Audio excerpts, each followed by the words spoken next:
Calculate 83 times 98, giving your answer in standard form. This is a multiple choice question, and so we will solve the question, and then after that we will pick the correct option.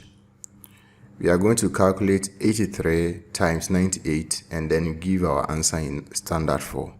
So we will begin by multiplying 83 by 98. 83 times 98 will give us 8134. To write this number in standard form, the decimal point, which is after 4, should be between the first two digits. The first two digits are 8 and 1. So we will move the decimal point to that place.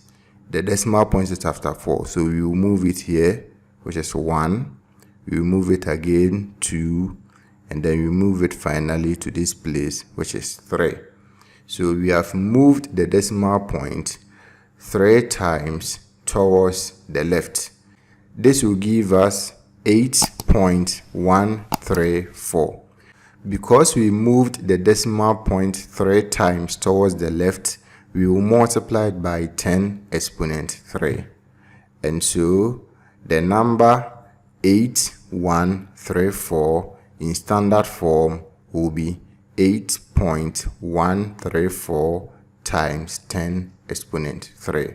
So it means that if we express 83 times 98 in standard form, we will have 8.134 times 10 exponent 3. When we look through the options, the correct option is option C, 8134 times 10 to the power 3.